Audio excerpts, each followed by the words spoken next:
Fala, família evolutiva, beleza? Eu tô aqui na sequência, né? Como eu falei, teve um erro lá na programação, acabei apagando os vídeos que estavam programados para serem lançados no sábado e domingo, que eu achei que já tinham sido publicados, mas ainda estava carregando do celular para o YouTube e eu acabei apagando porque estava lotada meu cartão de memória, enfim. E agora eu tô refazendo o conteúdo, né? E um dos vídeos eu estava respondendo algumas questões, né?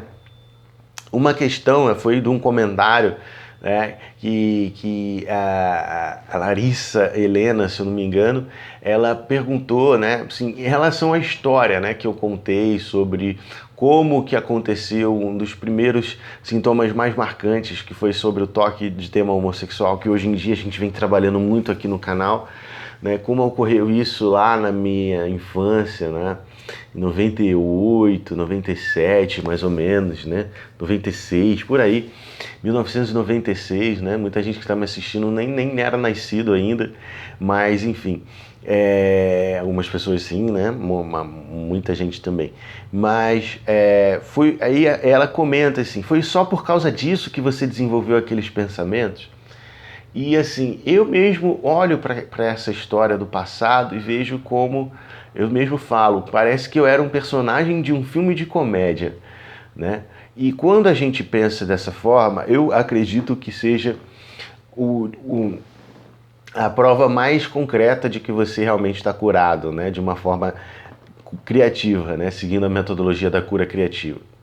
E olhar para isso com esse tom de humor, né? De um humor meio trágico, mas é um humor, né? Porque a comédia e a tragédia estão sempre juntas, né? É muito, muito ridículo se eu for parar para pensar nos motivos que naquela época me fez sofrer. Realmente, porque realmente eu respeito esses motivos, mas realmente na consciência que eu tenho hoje, é isso que eu quero dizer, tá? Pode ser que você não esteja entendendo, mas na consciência que eu tenho hoje, olhar para aqueles motivos é ridículo. Olhar para aquilo e falar, eu sofri por causa disso? Nossa, que infantilidade. Realmente eu tinha uma estrutura muito frágil, muito infantilizada naquela época. Então, porque de fato eu era uma criança e eu nunca tinha visto aquela situação. Então aquilo me marcou, né? O ponto importante de você tirar disso é a questão da essência da situação, né? Onde você vê ali, o que é a essência da situação, Rafael? O que você quer dizer com isso? A essência da situação é a dinâmica. A mudança, as fases de mudança, de transição das fases de desenvolvimento humano normal, onde eu estava passando ali da infância para a pré-adolescência, e as mudanças do cotidiano, que foi uma mudança que meio que parecia que aconteceu de surpresa, assim, né? No fato de a gente, quando naquela época a gente não participava muito de assunto dos adultos como as crianças participam hoje, como as minhas sobrinhas e a minha filha participam hoje, né? E meus sobrinhos também. Hoje em dia, não só, né, a maioria das crianças, né, tem uma participação familiar muito mais dinâmica e algumas vezes, né, muito mais decisiva nas decisões da família do que antigamente, né? A gente vê essa transição e eu vou trabalhar um pouco nos próximos vídeos com esse livro aqui, tá? Adolescência Normal, um enfoque psicanalítico, né? Apesar de eu não ser psicanalítico, esse livro aqui tem coisas muito interessantes e eu não esquartejo a psicologia, né, como eu vejo a maioria dos colegas psicólogos, e eu vou falar disso também na sequência. Que é um dos maiores problemas que vem acontecendo sobre a falta de resultado e a baixa qualidade do atendimento psicológico no Brasil. Tá? Eu vejo que é uma questão generalizada no Brasil e um dos motivos do meu canal tá aqui, né, é uma militância mesmo. Eu vejo que é uma preocupação exagerada em fragmentar a psicologia, escolher um enfoque, uma linha de abordagem e se esquece da qualidade do atendimento e da humanização do próprio psicólogo, né, no sentido de ele mesmo experimentar o que ele está vendendo, né, diretamente falando. Mas enfim, isso é um tema para o próximo vídeo, tá bom?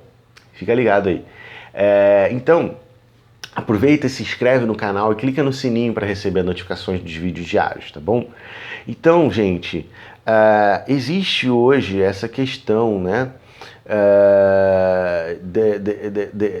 dessa dificuldade de lidar com essas fases de transição, porque as crianças estão sendo muito despreparadas, né, para lidar com as próprias emoções, né, com os próprios sentimentos, com as próprias limitações. Não existe um preparo para lidar com isso. E parece que existe realmente uma preocupação dos pais em preservar a criança das frustrações normais, das fases de mudança da vida, de transição, da fase de desenvolvimento normal e também das mudanças da vida, do cotidiano, né? E isso traz muito mais consequências negativas do que positivas, né? Eu lembro que, por exemplo, eu tive, né, muito mais facilidade de lidar com isso de uma forma autônoma do que eu vejo que a maioria dos adolescentes, das crianças e até de muitos adultos hoje tem, né? E o fato de eu ter estudado também teve uma grande vantagem, e eu fiz 4 processos, né, 3 processos de terapia, um processo de coaching foi em grupo intensivo com a Paula Abreu, né, enfim, que é uma das maiores coaches do Brasil, né, de desenvolvimento humano, né, de self-coaching. Então, eu percebi isso, né, que existe uma tendência, né, muito grande em relação a isso.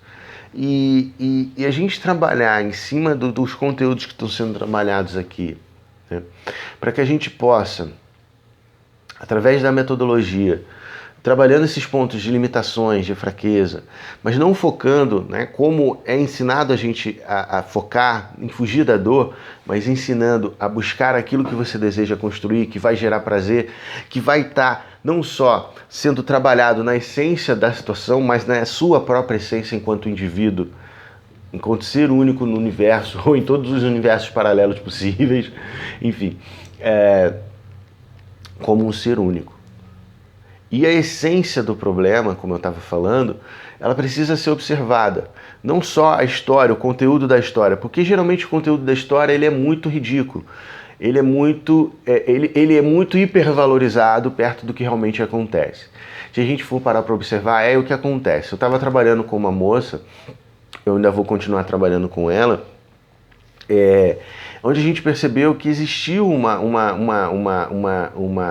discordância entre a expectativa de como ela vivenciava a situação na infância e daquilo que foi sendo absorvido enquanto aprendizado sobre ela mesma, sobre o futuro, né, e sobre o mundo, né, enquanto possibilidades, né, sobre ela mesma, sobre o mundo, as relações e o futuro enquanto possibilidade. Então aquilo faz com que a gente crie crenças disfuncionais sobre esses 3 aspectos, né, que é a tríade cognitiva, da terapia cognitiva, né, de Aaron Beck, que é a visão de mundo, né, a visão de si mesmo, a visão do mundo e das relações e a visão do futuro, tá? Que é a tríade, a nossa tríade cognitiva, que a gente tem que olhar o ser humano sempre diante de 3 aspectos, né? Seja nesse aspecto da tríade cognitiva, seja na visão mente, corpo, espírito, seja, enfim, né, biopsicossocial, né, enfim. Eu gosto muito de olhar o ser humano de uma forma integrativa, por isso que a minha abordagem no coaching é o coaching evolutivo, por isso que eu abordo a psicologia de uma forma integrativa, né, não esquartejadamente falando, né? Enfim, a gente precisa olhar para a essência das coisas, a essência das situações, a essência do problema e a essência da solução, né? Para que a gente perceba que existe uma dinâmica que se repete e que a gente vai estar utilizando essa própria dinâmica ao nosso favor, para deixar de usar contra nós mesmos, como a gente vem aprendendo e repetindo de forma automática, né? Esse método não deixa de ser um método, só que é um método que vai usar a sua criatividade contra você. Eu resumidamente falo sobre isso, né? Falo isso. O método, não foi eu que inventei, eu desenvolvi uma forma de utilizar esse método de uma forma funcional. Porque o método, ele existe. Ele existe. Ele existe e funciona tanto para o lado disfuncional quanto para o lado funcional.